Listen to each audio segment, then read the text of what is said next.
Max, Max, Max, Super Max, Max, Super, Super Max, Max, Max, Super Max, Max, Super, Super Max, Max, Max, Super Max, Max, Super, Super Max, Max, Max, Super Max, Max.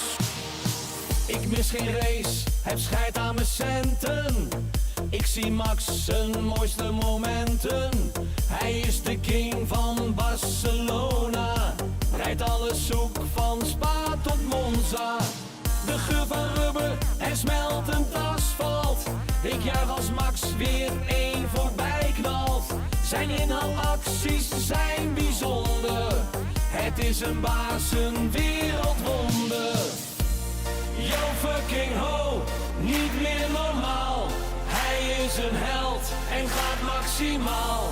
Fucking bizar, een fenomeen. Hij gaat naar de top, Max is de nummer 1. Yo fucking ho, niet meer normaal. Hij is een held en gaat maximaal. Fucking bizar, een fenomeen. Hij gaat naar de top, Max is de nummer 1. Bizar! Fucking bizar! Jaren zit je naar dingen te kijken en te hopen. En daar is hij. Max Verstappen in de laatste bocht in Barcelona. Yo hey! Yo ho! Max, Max, Max, Super Max, Max, Super, Super Max, Max, Max, Super Max, Max, Super, Super Max, Max, Max, Super Max, Max, Super, Super Max, Max, Max, Super Max, Max, Super, Super Max, Max, Max, Super Max, Max, Super, Super Max, Max, Max, Super Max, Max, Super, Super Max, Max, Max, Super Max, Max, Super, Super Max, Max, Max, Super Max, Max. Jarenlang zit je te kijken en te hopen op succes. Zodra je Max ziet racen op de baan, dan denk je yes. Hij is niet te passeren, niemand krijgt het cadeau. Hij is een pure racer, vang ze op en roep no. Hij is de nieuwe baas. Hij is de nieuwe baas. Max is de nieuwe baas. Hij is de nieuwe baas. Ja, wij gaan helemaal los. Hij is de nieuwe boss. Supermax, Supermax, ik ben apetrots. Yo fucking ho, niet meer normaal. Hij is een held en gaat maximaal.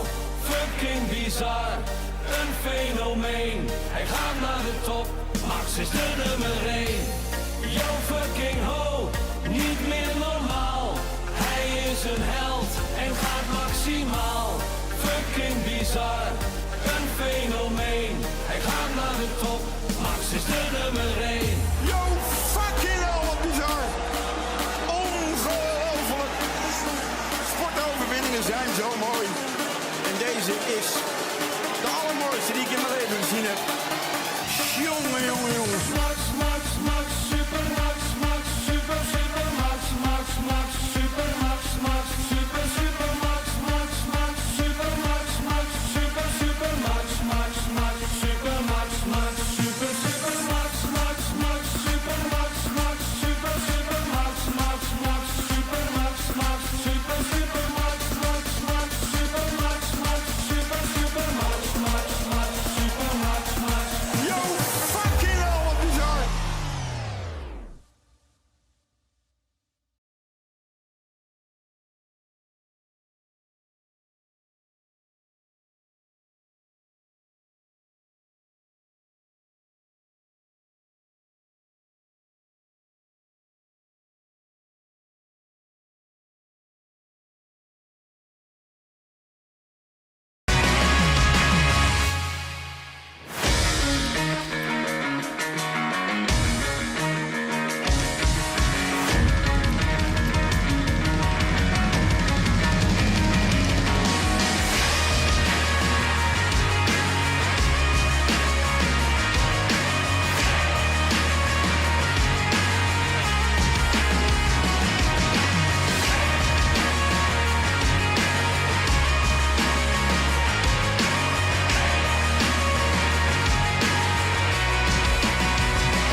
Max, Max, Max, Super Max, Max, Super, Super Max, Max, Max, Super Max, Max, Super, Super Max, Max, Max, Super Max, Max, Super, Super Max, Max, Max, Super Max, Max.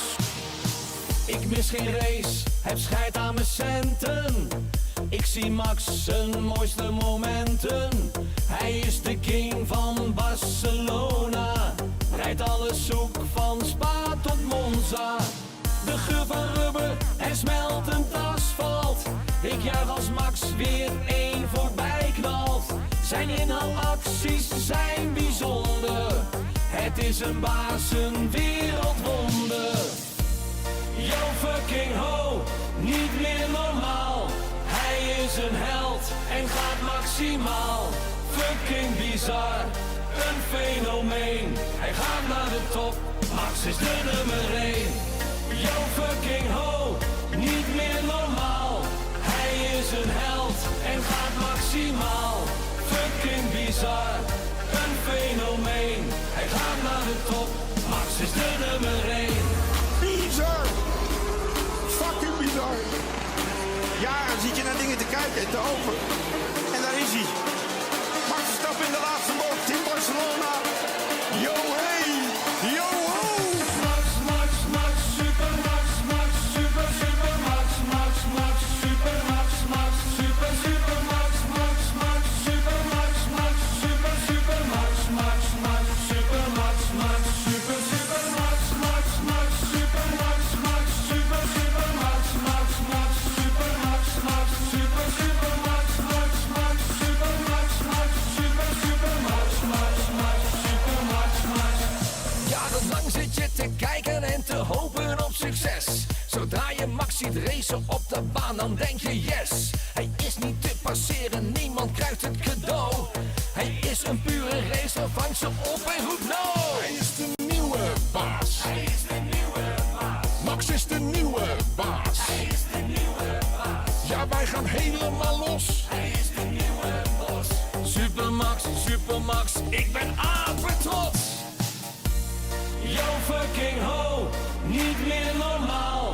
Hij is een held en gaat maximaal. Fucking bizar, een fenomeen. Hij gaat naar de top, Max is de nummer 1. Yo fucking ho, niet meer normaal. Hij is een held en gaat maximaal. Fucking bizar, een fenomeen. Hij gaat naar de top, Max is de nummer 1. Yo, fucking hell, wat bizar. Ongelooflijk.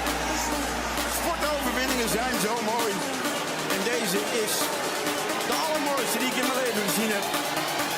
Jongen, jongen, jongen. Max, Max, Max, Super Max, Max, Super, Super Max, Max, Max, Super Max, Max, Super, Super Max, Max, Max, Super Max, Max, Super, Super Max, Max, Max, Super Max, Max, Super, Super Max, Max, Max, Super Max, Max, Super, Super Max, Max, Max, Super Max, Max, Super, Super Max, Max, Max, Super Max, Max, Super, Super Max, Max, Max, Super Max, Max.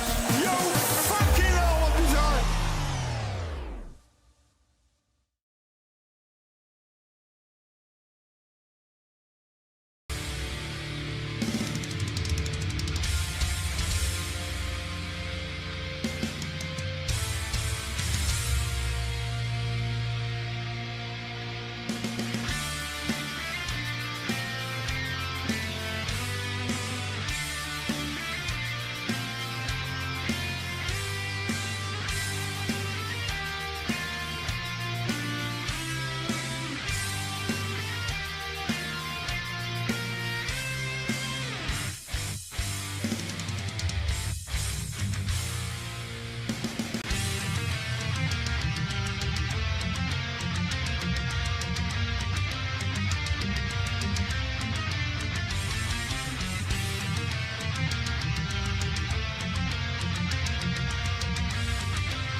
Max, Max, Max, super Max, Max, super, super Max, Max, Max, super Max, Max, super, super Max, Max, Max, super Max, Max, super, super Max, Max, Max, super Max, Max.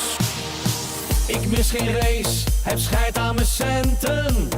Ik zie Max zijn mooiste momenten. Hij is de king van Barcelona. Rijdt alles zoek van Spa tot Monza. De geur van rubber en smeltend asfalt. Ik juich als Max weer één voorbij knalt.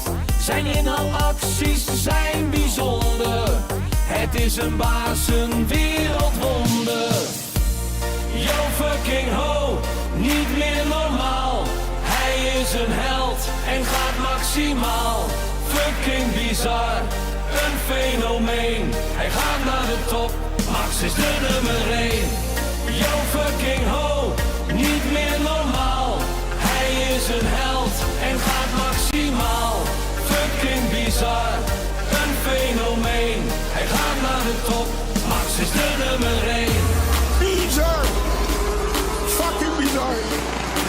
Ja, dan zit je naar dingen te kijken, te open. En daar is hij. Max Verstappen in de laatste bocht in Barcelona. Yo hey, yo ho.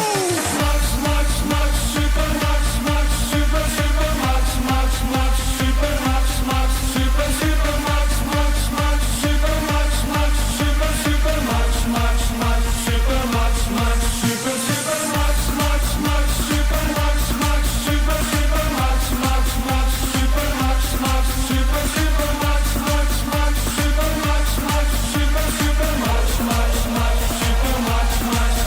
Jarenlang zit je te kijken en te hopen op succes. Zodra je Max ziet racen op de baan, dan denk je yes. Hij is niet te passeren, niemand krijgt het cadeau.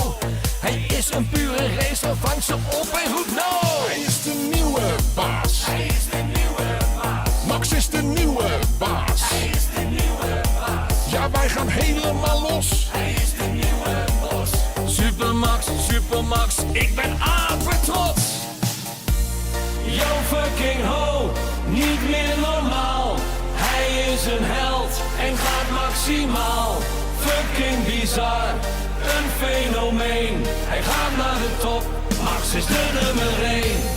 Yo fucking ho, niet meer normaal. Hij is een held en gaat maximaal. Fucking bizar, een fenomeen. Hij gaat naar de top, Max is de nummer 1. Yo, fucking hell, wat bizar. Ongelooflijk.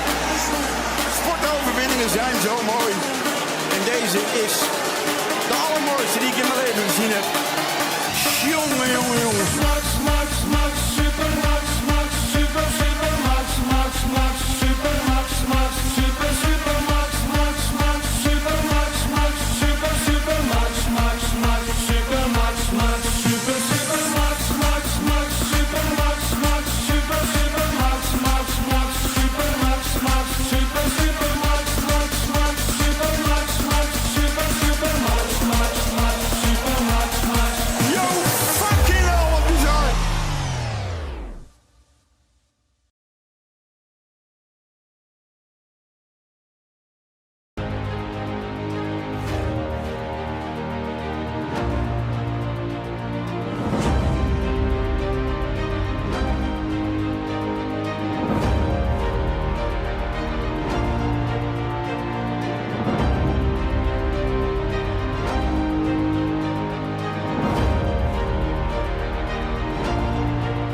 this weekend. Johnny Herbert and Anthony Davidson alongside me.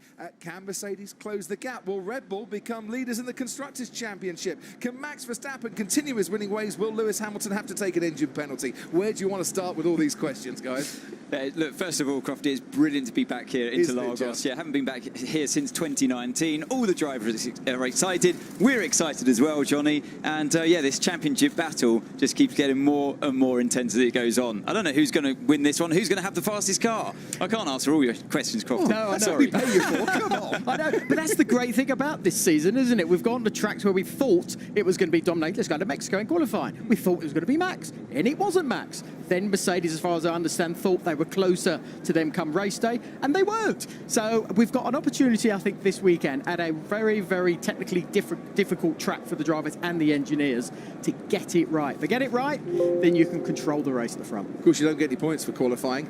Although you do this weekend, because the sprint race is a sprint qualifier, and there are 3 points for the winner on that one, and that determines the grid for Sunday's race. And qualifying today will determine the grid for the sprint. 24 laps to come on Saturday. Red Bull, as we look into their garage at the moment, I'll give you hard facts, gentlemen, have more race wins here than Mercedes. 5 wins to Mercedes 4. And in the course of this season, well, they've got more wins than Mercedes as well. Max Verstappen led every lap of the Mexico Grand Prix. Mercedes haven't done that at any venue so far in 2021, and Max has done it 5 times. Yeah, look, since we started this season, Crofty, it's been obvious that the Red Bulls, it's been the fastest car. Max has been driving the thing brilliantly well, and right from the start in Bahrain, the test session before that first race, we saw Red Bull comfortably 6 or 7 tenths ahead of the car we're looking at on screen now. And they've chipped away at it, chipped away. They have managed to win that first race, did Mercedes in Bahrain. A bit of luck was involved as well, I feel, with that move around the outside of Max, which then he had to let go and give Lewis back the position. But it feels to me like it's been this uphill battle for Mercedes this year. Very different from the last 7 seasons that they've had, or since the hybrid era came along in 2014, where they've had the dominant car. Completely turned on its head. This year, it's down to Red Bull. So what Anthony is saying is Mercedes haven't got a chance this weekend, Johnny. No, I'm not saying that. I know. But let me give you another hard fact that maybe gives Mercedes a bit of hope, or Lewis Hamilton a bit of hope in this one. Only one driver, the last 14 events here at Interlagos, has won back-to-back races. Verstappen comes into this race as the last Formula 1 driver to win at Interlagos. Only Nico Rosberg has won back-to-back races here. So consistency isn't always that easy around this circuit. No, it's not. And again, if we go to Lewis, you know, we know how he's been brilliant. Like Silverstone, for example, what, 8 wins, I think it is, he's had at Silverstone. He's only had 2 here. So 3 poles, but only 2 wins. So it's a track that hasn't really generated those sort of maximum wins that we expect Lewis to do. But I think he'll be very, very hungry to turn that around. And I think, you know, with everything that's been going on, this wonderful fight with Max, you know, he's very, very motivated. Yes, he knows he's a little bit on the back foot, but we know that it is nip and tuck. It is so, so tight. It's not a given that it's going to be a Red Bull, and that's the wonderful thing. Well, just a few races ago, we were in Turkey, and Mercedes was the dominant car. Yeah. I mean, yes, you know, Lewis had the engine penalty, and then it rained, blah, blah, blah, but, you know, the hard facts there was the Mercedes was the dominant car in the dry. And talking of engine penalties, we've been speculating for a while, will Lewis Hamilton have to take another internal combustion engine to see out the rest of the season? Is Interlagos the best place to do that, because he gets that fresh engine for the sprints and then takes the 5-place grid penalty if it happens for Sunday's race? We'll keep you up to date. As soon as the FIA document drops into our email inbox, we'll let you know whether Lewis Hamilton is definitely taking a penalty or not. But the smart money Ted Kravitz would probably suggest that today is a very good day to put a new internal combustion engine into your car if you have to. And he has just passed me in the pit lane, David. Hello, Johnny. Hello, Anthony. Hello, everybody. With a nice, crisp-sounding engine.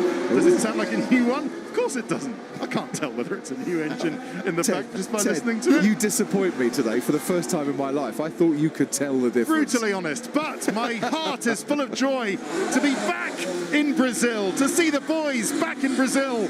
Anyone really with an appreciation of Grand Prix racing just has to look down towards the Senna S and to see, as they're still actually painting some of the advertising on the runoff area. It's just so great to be back. And if you're wondering why this is not the Brazilian Grand Prix. Don't call it the Brazilian Grand Prix, Crofties. You've already said it is the Sao Paulo Grand Prix. Then these little banners on the pit wall might give you some kind of indication. Visit Sao Paulo, it says. Even with my rudimentary Portuguese, I can translate that. It's like Veículo Longo, isn't it, Anthony, on the roads? You always wonder what that means. But I think Visit Sao Paulo means visit Sao Paulo. So obviously but do text in to #SkyF1 or Ask Crofty if I've got that wrong.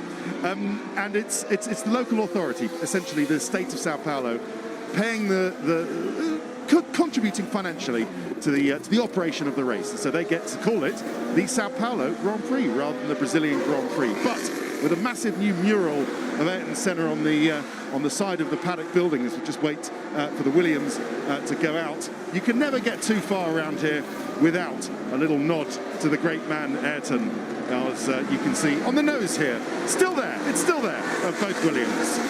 Fantastic. Brilliant. Thank you very much, Ted. Yes, the Sao Paulo Grand Prix. One thing it has done is played havoc with my stats and my research, to be honest. Something just doesn't sit right about this not being the Brazilian Grand Prix, but that is always right, to celebrate the great Ayrton Senna. Every time we come here to Interlagos, new mural on the side of the paddock building. There's a great mural outside the track as well that we saw. And also, someone's done a really nice caricature of Bernie Ecclestone that I saw as well. Right, we can confirm, ladies and gentlemen, that Lewis Hamilton has a new internal combustion engine in the back of his Mercedes. It's not the first time he's had to take a penalty. I've had big tyre vibrations.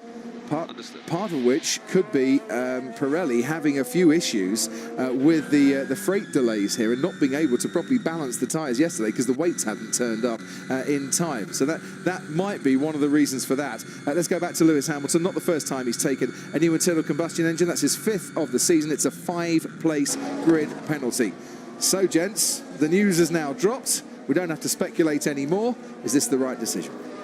In many ways, it was the worst kept secret. We suspected that they were going to be taking a new ICE internal combustion engine for this one, and it's not a bad circuit, I feel, to take it. It's a shame for Lewis and Mercedes that they have to take it, and for us as well as fans watching on the sport. You want to see that championship fight that we've been talking about as close as it can be at all times, and now it means that with that 5th-place grid drop, he's likely not to be near Max Verstappen going into turn 1 on lap 1.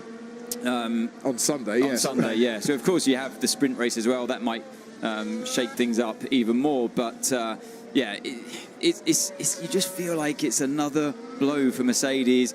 Red Bull definitely seem to have the advantage, the momentum at this stage in the championship. But, look, there's still a few races to go and anything can happen, and it's better to take an engine hit now and a 5-place drop than to have a failure and a DNF. That is the thing you have to avoid at all costs. Yeah, and I think that is why it's key that they've taken it here. It's a bit of a tactical ploy on their front, and well, I think they did it's it at Monza with Valtteri as well. Exactly, and again, it sort of worked out for him very well, obviously in the sprint race. And I think that is where sometimes, you know, these horrible situations you find yourself in, and then you have to work out when it's going to benefit you. And it's an awful situation for us watching, as far as the championship goes. It's awful for Mercedes and for Lewis. It's a good thing for Red Bull and Max, obviously. But we know how good this track is for overtaking. So there is still a massive opportunity to get maximum points this weekend. Not going to be easy. Not going to be easy. Strategically, to take it at this circuit, it is one that we love. Not just because of the flow of the track, because we see overtaking here as well. I don't think it's going to be reminiscent of Mexico from last weekend, just watching a train of cars following each other the entire race.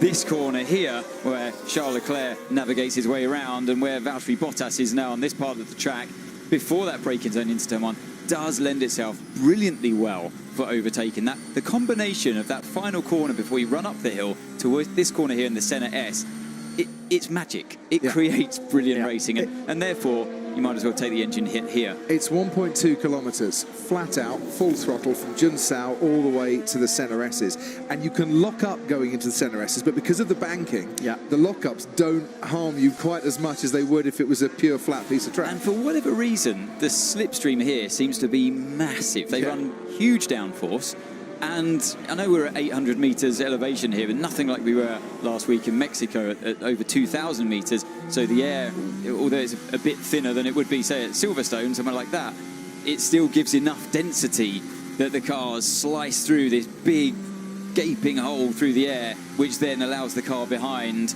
as we are now with Lewis Hamilton. Even the car where it is in front will be giving plenty of slipstream to the car we're riding with. And you've got the DRS as well, a couple of DRS zones on that. So just to confirm, Lewis Hamilton, new internal combustion engine. Many thanks to the FIA for getting that news to us very, very quickly so we can pass it on to you. It's not an official penalty until the car comes out onto the track. 3 minutes after the session started, that document dropped. So thank you, FIA, for that one. Valtteri Bottas, 110.8. Is about 7/10 up on, Max Verstappen is about 7/10 up on Valtteri Bottas. Sergio Perez third, Hamilton fourth, and Ocon fifth. These are very early stages in a practice session that is absolutely vital here because they've only got an hour before it starts to get a bit serious. I don't know about you, Johnny, but I'm seeing a circuit that's very green. It's very dusty, and it feels to me like the tyres will be taking quite a punishment from early on, and that whatever they're learning now is just going to quickly develop as the session goes on. I don't know, what do you feel about how the circuit looks? Yeah, again, I would agree with you, but I'd also agree it is an issue that you always have when you come here. It's never the best for tyres. It's very hungry on tyres. It's something that is historically always been a problem. The green track, you're absolutely right, is going to cause a bit of havoc because obviously they've got that shortened time now to get the car to where they need it to be, especially when they go into the qualifying. And I guess what you mean by that, Johnny, is that every time you touch the car, you do a bit of setup, you go faster anyway, regardless, because the circuit's getting quicker all the time. Yes. Talking of tyres, as you can see from that graphic, we've actually moved a step harder, step softer from the last time we were here, which hopefully means it won't be a one-stop race. But, you know, exactly. You know, these engineers, they get around that problem very quickly indeed.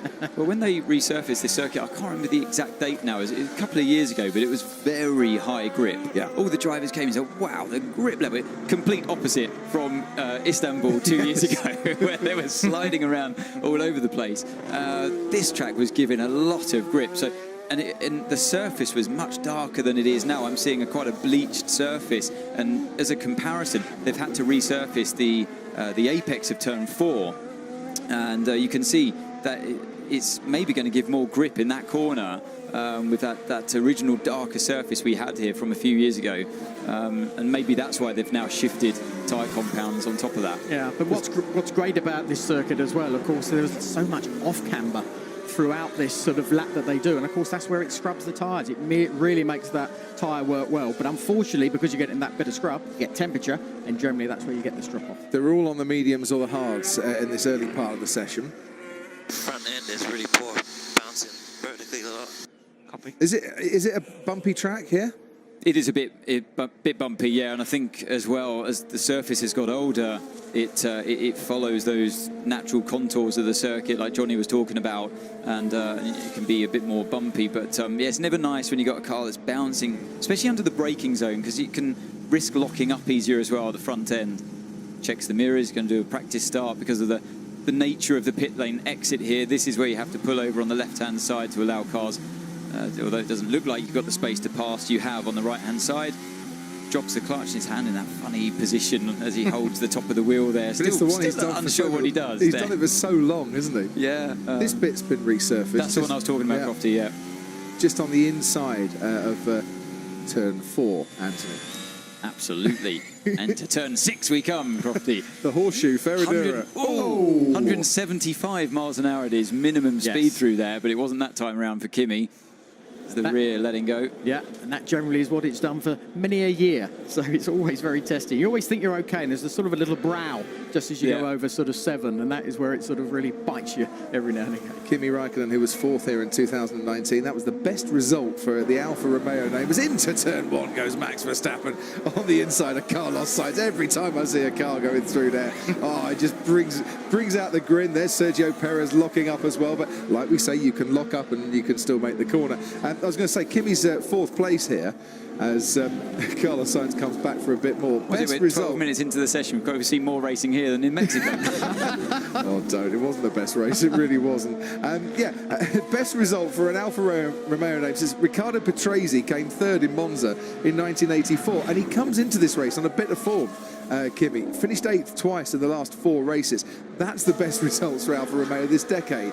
And I would dearly love to see Kimi have a really good race here and find out whether that gate's open or not if he does have to leave the track at turn 12. It's one of those circuits where you can really wrestle the car around. You have to rely on a good front end, get to the apex, then give it some more steering angle to almost slow the car down and make it rotate. And I just feel like that is Kimi all over. That's his driving style. I've watched him since karting, raced with him since karting, and he's always driven like that. Arrives quite smoothly on the entry and then gives it a lot more steering angle as he gets to the apex of the corner. Kimi, Fernando, Sebastian, Lewis all scored points in Mexico. All 4 active world champions scored points in Mexico, and I think that was the first time this season that's happened. Let's look at the slipstream just very quickly here.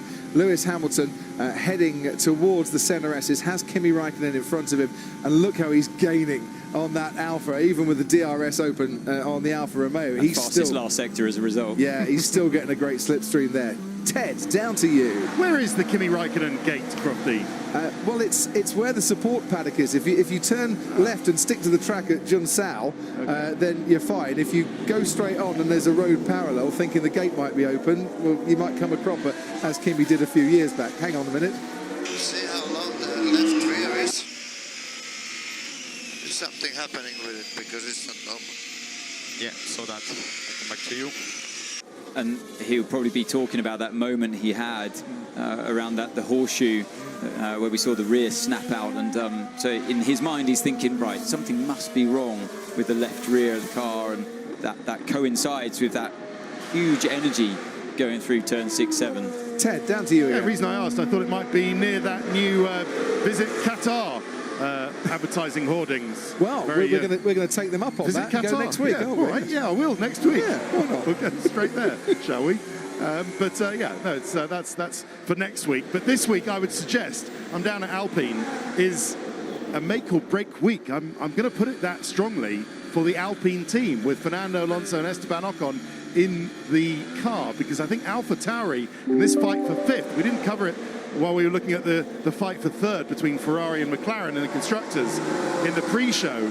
But this is really, really tight, isn't it? They're levels bevels on points, aren't they, Crofty? Is it 106 from memory? Yes. But Alpine win it because they've won the Hungarian Grand Prix. Yeah, it goes on countback. Of Esteban Ocon. But AlphaTauri, what do you think, guys? I'm sensing that they think they've got a sniff of it now. They've got performance in that car. The engine is on song. It's sweet. And Alpine are just running out of puff now from the middle of the season when it looked like they were consistently scoring points. But as I say, I think it's a make or break race for the Alpine squad. It's a very good point. AlphaTauri, both cars in Q3 at the last 3 consecutive races. They've never, ever had both cars in Q3 4 times in a row before. But at another altitude circuit, look, if the Honda engine goes well at altitude for Red Bull, it stands to reason it should go well for AlphaTauri as well. And Yuki Tsunoda, with his new driver coach of Alex Albon, starting to enjoy life a little bit more and be a bit more comfortable in the car. Why do you snigger, Johnny? We all need a coach in life. Yeah, well, again, this is a situation in the modern day that this coaching is a very important thing. Tsunoda has sort of struggled a little bit, and he does need a little bit of help to try and fine-tune where he's at. There is raw speed there, but it's just trying to get it out, one, at a given weekend, but secondly, you've got to have it consistently. Please come up with another solution for front suspension. Yeah, copy, looking into it. So he still feels that it's bouncing around a bit too much, and as we continue to ride on board, we can maybe see some of the problems. Is it just too stiff at the front? Is that the issue? And if so, why is it too stiff, and what can they do to solve it? Yeah, I mean, it's never a simple fix, and these cars are driven by the aerodynamics really, and you have to have a certain degree of driver comfort. I kind of feel like you're under such time pressure in this session because you've got qualifying coming up, and you need to go through the program you have, and if you divert from that program, as Bottas talks about some drops of rain, battle going on with Sergio Perez and Hamilton here. Both got their DRS open going into turn one, but yeah, Perez finally yields. But yeah, look, sometimes a driver can get transfixed on the problem, and at the moment he's like, he's thinking about this suspension problem with the bouncing. But if it's faster in lap time, I always go with that in mind. Look, what's the fastest situation here? A bit of bouncing and a fast lap time, or do we risk going away from the front bouncing and actually lose a bit of aerodynamics perhaps, and then end up going slower, but I've got a bit more driver comfort? I always will go for the former. Yeah, always. You have to. It's all about the lap time. I actually had a very similar thing in my last race I did in Bahrain, and the car was quicker as a result, having this kind of stiffer ride and lesser damped car. But yeah, this session isn't the one to be fiddling around and taking your time with. I feel like I'm of the opinion you have to just crack on. I don't know if he's got the fastest setup at the moment. He's 8/10 off Max Verstappen is Lewis Hamilton. That saddens me when you talk about your last race in Bahrain. Congratulations on the retirement. Yes, thank you very much. I'm in your club now, Johnny. You're welcome. Yes, exactly. You deserve it, champ. And I can't wait for the book when it comes out. Never be a book. You know? Your book will be out before that. That's what Johnny Herbert said. That'll be a book. That will be a great book if I can remember half of what should go in it. Johnny Herbert gave me a copy of his book this morning. Did you now? Well, this was signed. We spoke about this in the videos we were doing in lockdown a while ago now, and I just popped into my head before we came out. I thought, I've got it somewhere. It took me about an hour to find the thing, but there it is. Give me a book. It's here. It was one as well. It was a bestseller when he signed it. It's now in the bargain bucket in Primark. It's unbelievable. Right, still selling. Still selling. That's okay. On board with Charles Leclerc, there's a lock up into turn one. So yeah, the problem with turn one at the Center S is that you have to meet that curb on the left-hand side to sacrifice the exit a bit, not to run out too wide, so you can then open up turn two. And it's a bit bumpy there through turn two. Your foot actually sort of bounces on the throttle pedal a bit, and it's really hard to keep the car in check. And yeah, lots of them now experimenting with braking as late as they can into that corner and locking up as a result. Right, as we see the lock up from off board with Pierre Gasly, we can head down to the pits again. Ted Kravitz. I was kind of waiting to see Lewis Hamilton come in, see if they make a change to his front suspension. Instead, it's championship rival Max Verstappen, who's just finished making a change to his front suspension. It's a ride height change. You can just see them sorting it all out on the front uprights there. So let's see what can happen to Max when he goes out. Just before you leave me, I should apologise once again for the world's most annoying pit lane cars are coming in siren. I thought that was the fire alarms going off like they did in Mexico. So for a second race in succession, it's not the fire alarms. It's that somebody has either parked a car or made the cars are coming in pit lane siren go haywire.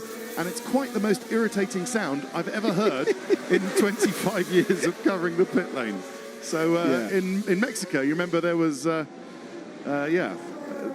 fireman, wasn't it? It wasn't. They just took the alarms out. Just came and yanked it off. But these are big speakers putting out this extremely annoying shrill noise. So I can only apologise for it.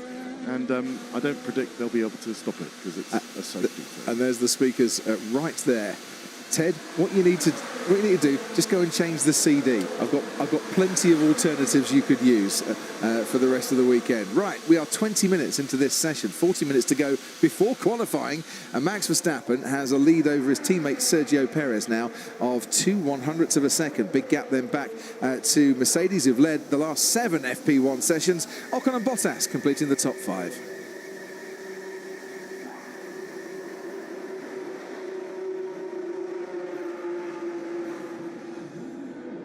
And as you can see, it's a very humid, kind of muggy day here at Interlagos, and we're getting a very good shot of the vortices coming off the rear. That's as the DRS attaches itself once again off the rear wing of the cars. Shows you, where the air is going and how turbulent and dramatic it is. But let's follow on with Daniel Ricciardo on this lap. DRS once again as he heads down to turn 4. Yeah, it's really interesting to see, isn't it? As soon as he uses the DRS, like you say, Crofty, those vortices disappear. And that's exactly what's happening with the wing. It's cutting the drag. And you see here on the rise up the hill, the vortices are back there again. No DRS into this section. Very fast right-hander. You brake while still turning a bit into turn 8. Hug the inside curb and minimise the exit that you use so you can put yourself on a better line for turn 9. It's a bit of a cambered corner there. and plays havoc with the rear end as you try and get on power. Pico de Pato, turn 10 before you plummet down the hill. Bit of understeer always seems to kick in there on that corner. Keep the car far to the right-hand side to open up what I call the final corner, the last important corner that takes you all the way up this rise in the hill. There's 43 meters of elevation gain on this track, and most of it is done on that section there. The car's sparking away as he heads back down towards turn 1. At 13th fastest for Daniel Ricciardo. No one as yet has come out on the soft compound tyre, probably because they're saving them all for qualifying, and they might need one of those sets as well for the sprint on Saturday. That's the weather forecast. It's kind of showers for today, and we should be dry then for the rest of the weekend. Would you run the soft tyre in the sprint here? Because 24 laps might just be on the cusp of good to bad to worse. Just because it's a short lap time doesn't mean that the tyres go through any less stress. Like you say, 24 laps. I feel like as far as sprint races go, Crofty, this will be the most punishing on them of all that we've had so far. It's a great track, short lap time, hovering around the 1 minute 10 second mark. It's just drizzling a bit. Copy drizzle, which corners? First sector. So first sector. He's just come out of that now has. into sector 2. This takes you through this beautiful fast right-hander. They've kind of made some grooves on the inside of that corner, I think, to help channel the rain away. Because you do get excessive puddles and where it holds the water on this track. Bit of understeer there through turn 9 for Lance Stroll. And this is an important corner as well at Pico de Pato turn 10. He looked like he had a bit of understeer there in the middle of the corner. Get the car just onto the curb a bit before Jun Sao turn 12 onto the throttle, but you could see the car wasn't happy with it. He's on those hard tyres, didn't have the traction he really wanted. Stroll's sector times an 18.5 and a 36.6. So he was already a second and a half down through the first 2 sectors on the best that we've seen so far in the first and second part of the lap. So a few spots of drizzle around the circuit. It's a typical Interlagos day, really. We love this sort of conditions.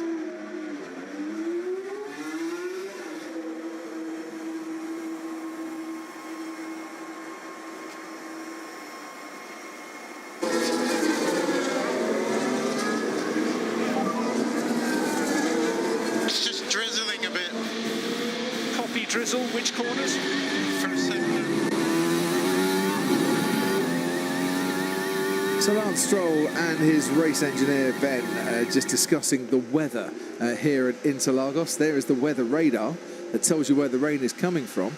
I was talking to Felipe Massa yesterday after we finished our interview for the F1 show, and he said, Rubens Barrichello's grandma, she used to live just by the circuit. She was the weather expert. I said she was. So she always said that if the rain was coming in that first sector, so if you look at the center S's and then just go beyond the grandstand by the center S's, if it was cloudy there and there was a bit of rain there, then it was going to hit the circuit. I don't know why they spend a fortune on weather radars. Rubens Barrichello's grandma, she is the Sao Paulo weather expert, and that seems to be where the weather's coming from today. It is quite predictable, actually, this one. Whenever you see it build up, you know exactly where to look to see where it's coming from, and it does come from that direction. But the drizzle's been in the air, basically, for the last hour. I think it was drizzling actually about an hour ago, just before the session was about to get underway. I think the other issue that the guys are sort of... Front's bouncing across the track, man. Yeah, copy. He's still not happy with that at all. Yeah, and I wonder, again, you look at the air temperature, it's only 17. It's been dropping in the last sort of 40 minutes or so, and the track temperature is only 31, so it is very, very low, and I think that is something as well. They've got to get their heads around exactly where their tyre pressures need to be, because I think that's where there seems to be an imbalance at the moment with on-track tyres, and bouncing is something that does come into effect when they are wrong. Let's go to the Red Bull pit wall. Christian Horner, team boss, is with us for this weekend. Christian, it's great to be back at Interlagos. We love the racing here. I'm sure you do too, because it's been a very successful track for you in recent years. And is there any reason to think that it won't be successful in 2021? Good afternoon, Crofty. It's great to be back in Brazil. It's a short track here. It's a bit like a go-kart track, but it's a track that always produces good races and exciting races. It's a track you can overtake at. It's going to not disappoint this weekend, I'm sure. So Lewis Hamilton takes his 5th-place grid penalty. I'm sure you were thinking that Mercedes were going to do this as well. Does it change the way you approach this weekend? That the championship rival to Max is, well, possibly, we don't know how Max is going to qualify, out of the way going into turn 1? Well, it doesn't change anything for us. I mean, we just got to focus on doing the best job that we can. And obviously, there's some weather around today. We've got the sprint, race, and then the main race on Sunday. And it's entirely understandable that Mercedes would strategically decide to take, that penalty, here, which they'll incur on Sunday. So yeah, we're just focused on ourselves and do the best job we can. Christian, Anthony here. You say you're focusing on yourselves, and at the moment, yeah, it's looking very good. Perez looks like he's having a strong run as well. Is there a lot of focus on him this weekend now because of that penalty from Mercedes to try and get him up on the grid as far as possible? I know that's always the aim, but seems to be a bit of an Achilles heel for him. And is there more energy and focus from the team in that respect this weekend? No, not at all. It's the same focus as usual. He got close to getting the pole in Austin a couple of weeks back. He was quick all throughout the weekend in Mexico, and I think he's just finding confidence. And as you know, as a driver, there's no substitute for that. And I think that recent results, he's on a bit of a roll, and it's absolutely the right time for us. Johnny? Christian, Johnny, what about the circuit? What are the drivers saying about it? Because when we're watching it on TV, it looks as if they're all struggling with the front end. Is that something the drivers have commented on the radio to you? I think all the drivers are commenting a bit on that. So it's rubbering in. It's going to get cleaner and cleaner. It's pretty dirty, obviously, so I expect it to pick up quite a bit. And of course, the balance problems you have today will be quite different when it's a bit warmer on Sunday as well. So lots of considerations to take into account, and that's why it's a pretty busy session, this one. Just finally, Christian, at wet track now as well, I think the rain's coming down a bit harder. Do you need to take any more internal combustion engines, any extra elements at all, or would you take one for this weekend, knowing that your penalty is lessened because one of your rivals has got one as well? Actually, looks a bit brighter behind me now, but look, all things being normal, we expect to get to the end of the year with the combustion engines that we have. The 3 are still all in use from the beginning of the year. We obviously lost one following the crash at Silverstone, but with the penalty we took in Sochi, that got us back into good shape. So, bar abnormal circumstances, we'd expect to get to the end of the year. Christian, thanks ever so much. We'll be back with you in a little while. While we were talking to Christian there, the pit lane alarm was going off, and Ted's right, it is very shrill. And B, this happened. Lewis was coming out, Valtteri was coming in. Good job, these brakes are quite strong on a Formula 1 car. Wasn't much of a gap that he left there, was it? Time is definitely of the essence in this session, isn't it? You can see that. You've got to push through and get all those setup changes made on your car very quickly. And Lewis, again, like we saw with Stroll on the exit there of that final corner, turn 12, just losing the rear end. Actually, I must say that the left rear doesn't look entirely happy. He's got a bit of pickup there, close to the outside shoulder on that left rear. I don't know if they managed to sweep the track after the Porsches were out earlier. Didn't look it, did it? No. It looked very rubbery on the outside. It looks like there's quite a few marbles. Yeah. And more than you would expect. And as you shift compounds to softer compounds, you always get more marbles on the track as well. And that's only going to get, that's going to increase as the weekend goes on, especially if we don't have any rain. First career podium, as you can see, for Carlos Sainz came here in 2019. Eventually, he did get onto the podium. It was a long time after Pierre Gasly and Max Verstappen had departed it. But that was the youngest average age for an F1 podium ever. 23 years and 255 days. Oh, Ted, barely out of school and standing on an F1 podium, eh? What a life. I remember it well. It seems that Mercedes never mind Lewis Hamilton and his shuddery front end. Bouncy. It just seems that Mercedes want to rack up the laps. What is it, 19, 20 laps so far by comparison? Under 10 for Max Verstappen. So clearly Mercedes have got some data to gather going into qualifying a bit later this afternoon. Valtteri Bottas is in the pits, and I kind of expected Lewis Hamilton, when he last came in about 4 minutes ago, to be wheeled back and for them to try a different torsion bar on the front or something, but they haven't. They've kept him out there. Only now is the current reigning world champion about to come in. I'll let you know if and what they change on the front of his car. Thank you very much indeed. Carlos Sainz goes third fastest. His teammate Charles Leclerc is on an impressive run. Well, I don't know what fuel load they're on, of course, but Charles Leclerc was kind of talking themselves down before this weekend already, saying we think McLaren might have the advantage on this track. And you think, yeah, but you've been faster in all the circuits coming up to this. Now look at them. You've got one in P3 on the medium tyres, and Leclerc's set the fastest first sector on this lap. What's it going to be when he crosses the line now? P2, 5 1,000ths of a second behind Max Verstappen. Look forward to seeing where the McLarens are then. Well, I was talking to Andreas Seidel yesterday about many things, one of which was Ferrari and their improvement since the new power unit was put in. And he said, look, obviously we're giving it everything at McLaren, but that new power unit, that upgrade that they brought, has made a massive difference in this battle for third place, all in Ferrari's favour. Yeah, and again, that's what we've known they've been working hard on for a long time. You're always a bit sceptical of what difference it's going to make to the performance of the car, but wow, it has made a massive performance gain for them. And of course it was just a perfect timing as well with the battle they're having with McLaren, but they're still beatable.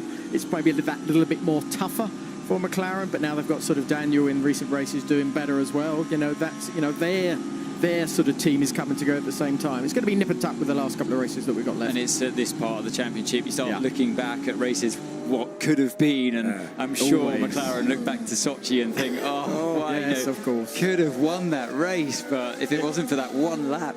But it never helps. No, it doesn't. It never helps. If you learn from it, yes. And I think McLaren have learned from that day, both driver and team. Yeah, that was a big big shift in how they go about their racing, especially when weather's around. To get so close to winning a big race, Johnny, I mean, almost down to the last lap, and to have it taken away from you. I don't know anyone who's got experience of that. That'll be in the book, trust me. This is a change that's coming on down at Mercedes. I'm sorry, Ed, you're retired now. It's all in the past. Are they finally sorting out the suspension issues, the bouncy front end? Ted's having a look from outside. Yes, they are. This is the solution. The Lewis up there with management speak. Can you find a solution for my issue? Can you fix my problem? Yeah. For the front suspension. I mean, it does take them, a while to say, okay, well, let's. They don't just put a finger in the air and guess what's wrong, do they? Anthony and Johnny. They look at the data, they see what it correlates with what Lewis is feeling and reporting in the car, and look to what the car is doing, what the data they're getting back is actually saying. Team radio. No. Oh, sorry. Max Verstappen going purple in the first sector on the soft compound tyre. Well, you finish this lap then, Crofty. And we'll come back to you in a moment, Ted. You can keep an eye on the changes. So, a 1:10.1 for Max Verstappen on the medium. Let's see how much faster the soft compound tyre is at the end of this lap. Yeah, it just allows you to break that bit later into the corners when you're in a new set of tyres, particularly the soft tyres on this track, and then put your foot down that bit earlier as well. He's pushing the cars. In a way, it's a shame we're on the nose cam. I like to see the steering wheel and see the driver at work. You can pick up more from the balance of the car. But yeah, I'm not surprised he's going much faster. But Perez has nicked that fastest first sector from his teammate and 7 tenths up for Verstappen. It's about what you'd expect from a new set of tyres anyway, let alone the soft tyre. And we see how Perez is getting on in his lap. He was about a second down in the middle sector. That's a tenth of a second down the middle sector, but still very close. Good lap. Yeah. And again, it wasn't the best, like Anthony said, from the view of on board with Max. But I think what you could sort of hear with the application of the throttle, especially coming out at 10 and 12, Anti, is something where the traction becomes very, very important. Yes, you've got those sort of soft tyres on there. Yes, you're going to get more grip. But even then, when you try and get on it that little bit earlier, sometimes there is that spin-up effect that comes into play. Yeah. And again, it looks very, very drivable. What happens when you put new tyres on, you get this instant feeling of grip. The steering load actually gets heavier in your hands. You feel that the grip's going through the wheel, and all of your margins decrease. So here we're running on the medium tyre, and Leclerc would have felt that sliding from quite early on. All your margins a bit bigger at that stage. Things happen slower. There's a bit more inertia there almost, and you feel it. There's a bit more slimy, greasy feeling to the tyre. When you put new tyres on, it becomes more snappy, and there you go. A bit of a snap, and the softer compound you go, the newer tyres you go, that snappiness, your margins come down, and it's a real it's a trade-off. It's a bit of a gamble as to how much speed you carry and when you put your foot down compared to running on tyres. And people often wonder, why do the drivers just suddenly spin around? It's because of those margins are so fine at that kind of level, and yeah, well, there's an edge, isn't there? There's an edge that at edge, any stage of whatever the life of the tyre, being new, being old, it just moves around that little bit more, and you've got to have trust in the balance of the car. And once you get the trust, you're able to sort of just utilise it a little bit more. And this circuit here in Sao Paulo is one of the, I think, the most difficult ones to utilise that rear end grip to shoot you out of 12. Because you're still turning whilst putting your foot down out of tight hairpins. So this is Lando Norris going into the Senna S's and locking up. Not the first time we've seen that so far today. Valtteri Bottas is out there on the soft compound tyre, and I thought was just starting a flying lap. But for whatever reason, he's kind of backed off a bit during the first sector. I was just watching him on the driver tracker. Now, maybe his tyres weren't warmed up and in the window that he was looking for, but maybe not. I should imagine he's had a bit of a lock-up going into turn one as well, but or traffic. It's rare to then back out of a lap when you're on a shiny set of new soft tyres. He's got Verstappen ahead of him. Could have been maybe why he was just giving himself a gap. Well, let's take us through the lap then, Ants. Let's do a full lap with Valtteri. He's going to be pushing his because he's got the DRS open. That's always a telltale sign that you're going to be pushing the limits on the braking going into turn one. And he gets to the apex nicely there to help open up turn two. See the car bouncing around, but the grip was there through turn two itself. Now the DRS opens once again. He's got the slower cars in front of him as he heads down to the end of the first sector. 2/10 down already compared to Sergio Perez, wasn't it, that set the fastest first sector. Now we rise back up the hill to this double right-hander, taking it around 175 miles an hour minimum speed. The car looks nice and stable there. Nothing, it doesn't look like he's really pushing the car that hard, that part of the track. He's got a few cars to navigate his way past, and one of the Alpha Tauris at the apex of turn 10. Not the cleanest of laps in terms of traffic for Valtteri. And if this is his second lap, I'm not surprised that he's 4/10 down already, as the tyres will be dropping away, even just cruising around like he did for the other half of the lap. But still, you'd have to say, not quite enough from the Mercedes and Valtteri Bottas. Bottas will get to the line. This won't be the fastest. It's third fastest ahead of Leclerc, behind Verstappen and Perez, who have also been out on their soft tyre runs, or certainly one of them so far. And the gap between the front two, just 7/100ths of a second.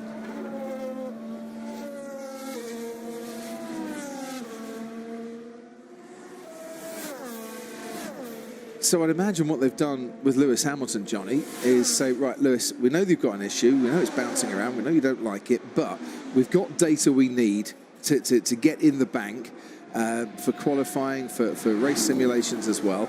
Get that out of the way, and then we'll find you a window of about 10 minutes when you can get into the garage. We'll make the setup changes, and then you can go back out again, and we'll hope that that works. Yes. And they need to calibrate that new internal combustion engine as well and make sure the mapping's all correct. Yeah, blah, blah, blah. Exactly, yes. Yeah, well, that's probably the easier thing to sort of get where you need it to be, as in the combustion engine. It's really down to how you get this chassis to work around this circuit. I think there was a little bit of a slide there even for Gasly going into 12 there, which you don't see very often. But for Lewis, yes, the bouncing. The one thing that does change, when you put those soft tyres on and they're all sort of grippy and nice, what it tends to do at the same time is when you've got these sort of bumps that you have around this circuit in not the particularly perfect spot, they get absorbed by that fresher tyre, that softer tyre as well. So it takes away all those issues that you had from the medium tyre, and then you sort of have a much better sort of drivable car. But it's still important to try and get away, try and reduce the amount of bouncing that you get, because you're still going to get more grip if you have less bouncing even on the soft tyre. Carlos Sainz still has the mediums on his Ferrari. As you can see, approaching 190 miles an hour as he passes the pit lane entrance. 199 miles an hour as he goes through the speed trap. That will be way over 200 miles an hour when we get to qualifying a little later. But he's going for a push lap through the Curva do Sol, and Sebastian Vettel neatly moves out of the way for the Ferrari to get past. This, of course, part of the track where the two Ferraris came together last time we were here. Charles Leclerc and Sebastian Vettel, rather ruining each other's Sunday afternoon. Yeah, a bit of rear instability on the exit of turn 1, but just about held it together for turn 2 and didn't lose any time. Pretty good first sector, actually, despite being on the medium tyres for Carlos Sainz. And the car hooks up nicely at the apex of turn 9 as well. Uses all the curb on the exit, and now it's a bit of traffic there that would have definitely cost him some time on the braking to turn 10. Still pushing on nevertheless, and yeah, it's lost a bit of time there in that moment, but I feel like that second sector is probably where the car wasn't working quite as well as those cars on the fresher tyres on the side, and he comes into the pits. Well, Bottas couldn't do much more to get out of the way, though, could he? No, he couldn't have done. He was on the outside of the track, but it's just it affected the braking. Like, it didn't matter anyways. He's coming into the pits that lap, but yeah, it's one of those corners on the track where it is hard to get out of the way, and on a short circuit as well. I do expect that, especially in the first round of qualifying, we're going to have some traffic jams. Oh yes, we always get traffic jams here. We ought to mention as well, there's quite a stiff crosswind along the main straights. Just looking at the flags, can't really feel it in the commentary box because we haven't got the windows open, but there's a fairly stiff breeze going across this track. That'll be a headwind going into Decido de Largo. And these cars are heavily affected by the wind.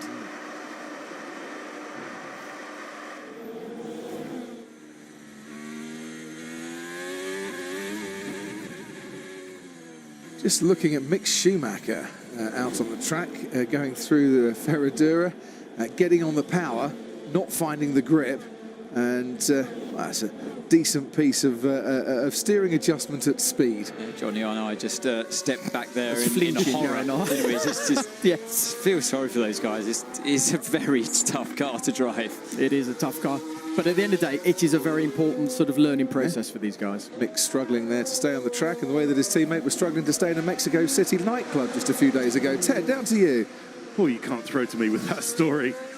Widely denied by Nikita Mazepin, who says that he did not get into an altercation with some bouncers in Mexico City. He had a friendly chat. He was helping out a friend of his who'd been refused entry to the certain nightclub. He was just helping him out. That's Nikita's side of that particular story, Crofty. Well, that's why I hand to you, so you can put it into perspective. So just before you see Lewis complete his lap on the softs with that suspension change at the front, they have still been checking out Max Verstappen's rear wing whenever he comes into the pits, Crofty, which I thought was significant. After Mexico and the vibrations there, yes. Well, and Austin. I don't think they're expecting the same problem. You wouldn't want to have 3 in a row, certainly if you're Red Bull Racing, but that's not stopping them having a good old gander at the rear wing every time Max Verstappen comes in. No problems so far, though. Let's see what Lewis completes this lap. In the middle of a triple header, time is precious to try and make a fix if there is a problem, and well done to everyone working in the garages for getting the cars ready for this session today, having to work long into the night, and a few of them past midnight last night after the freight delays. So Hamilton's progress on this lap, he's 2/10 down through the first couple of sectors.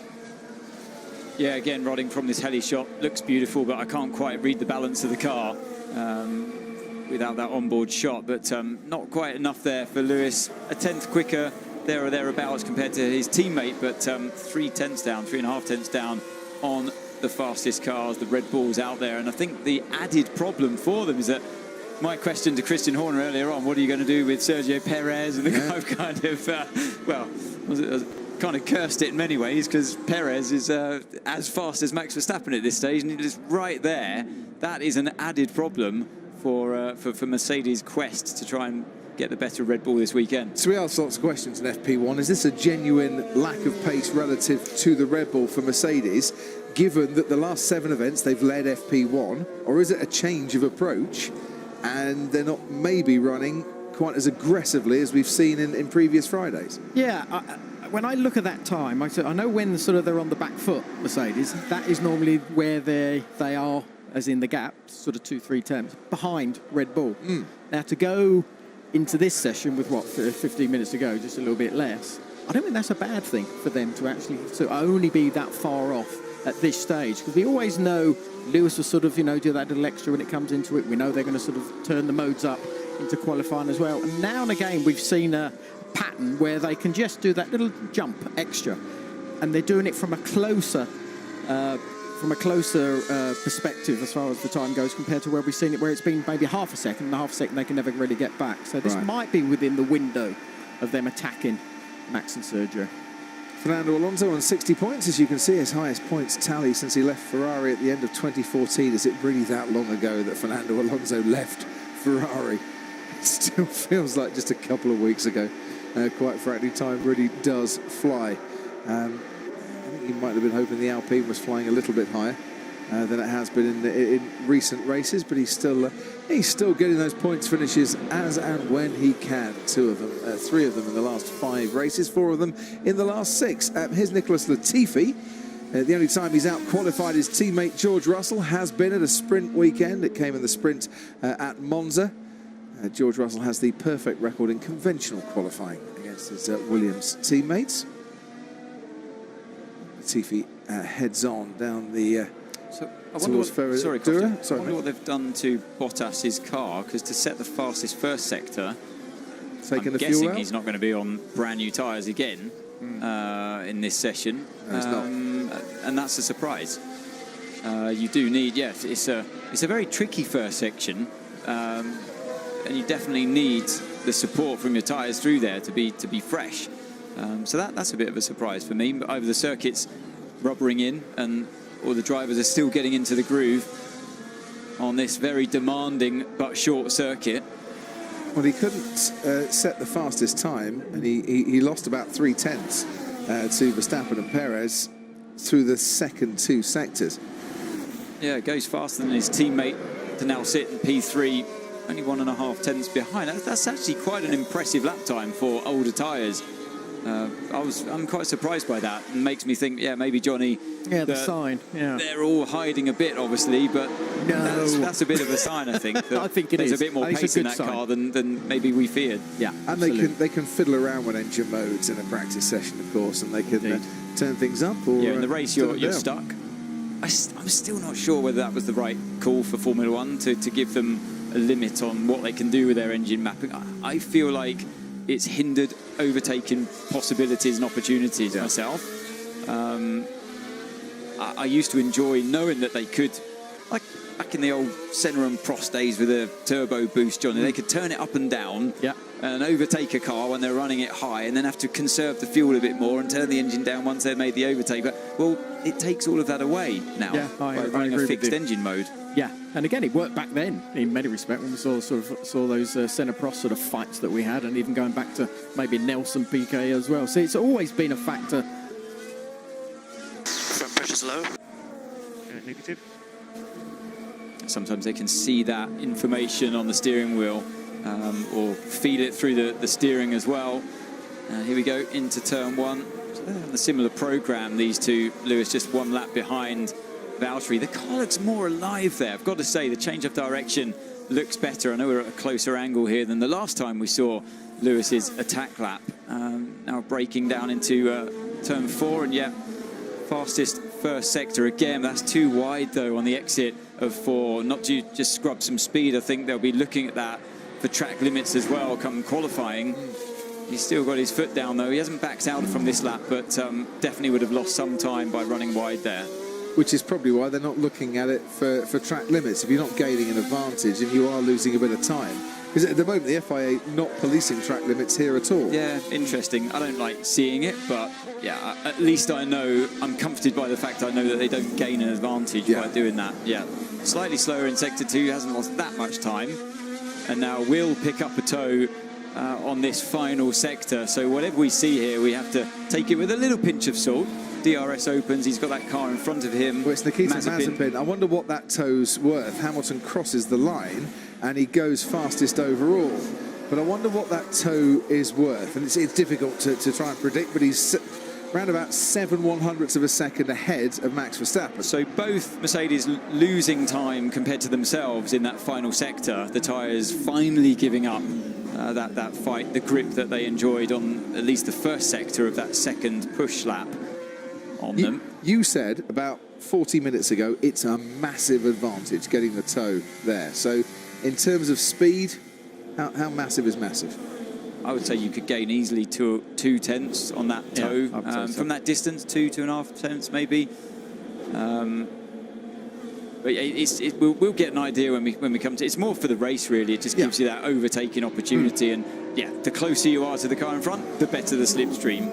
The bigger that advantage becomes. I don't know about you, but I think one thing that's going to be very key to what we see in qualifying is going to be that middle sector.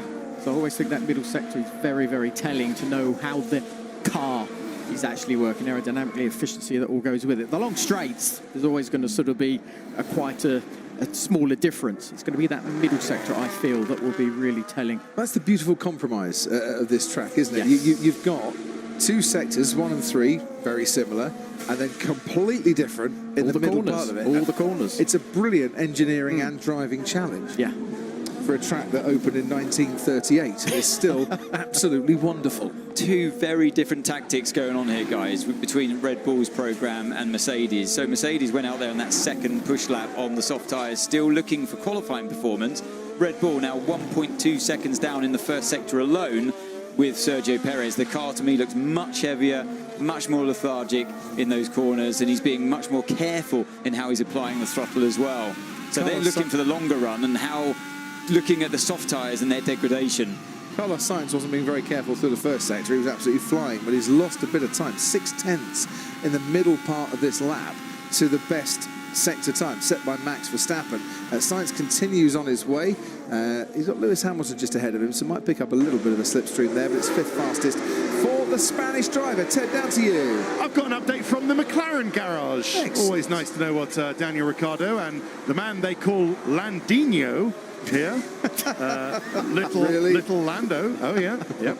They're calling him Landinho. Who is calling him that? Everyone, Crofty. Everyone. Right. Yeah.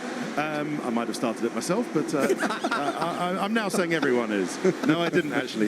Many Brazilian fans started it. I can't take any credit for that. But I kind of asked the team whether, I did ask the team whether any reason for Daniel Ricciardo's sort of lowly position. I think he was. Oh, team radio. Did I break something out of turn 4? Didn't see anything falling off, but that was quite a hefty ride over the rumbly curves. Johnny? Pointing at something. Whereas just when he comes back onto the circuit, there seems to be a massive bounce in the rear suspension. Seems to get a real, well, see the end of it going through, but yeah, it seems to get real pounded when he rejoined the track. Ted, back to you. Yeah, so any reason why we're not seeing the McLarens sort of too far high up the timing screens? And they say no reason in particular. So I'm taking from that they are just going about some setup work, some tyre work as well, figure out what the best tyre is for the sprint race. Team radio. For us at the moment everything is fine, still checking though. Yeah, it was a huge hit. Okay. Yeah. Only our hearts, Charles, only our hearts broke. But yeah, so now we're seeing Landinho come out again on the medium tyres. Have they run a soft tyre yet, McLaren? I haven't seen them run a soft tyre either. I know you've got the app up there in the commentary box, Crofty, the Fontable knowledge. Not seen it. I haven't seen it either. So yeah, more to come from little Lando and his big teammate Daniel Ricciardinho, or whatever we can come up with a Brazilian name for him. Daniel. Yeah. Be like Fred. Yeah, just go with a first name, which often happens in Brazilian sport. So Ricciardo with a 1:10.9, Norris with a 1:10.6. If you took, say, 8 tenths of a second as a decent average for the Delta, it'd be a 1:09.8. That will put Lando Norris just behind Carlos Sainz and just in front of Charles Leclerc.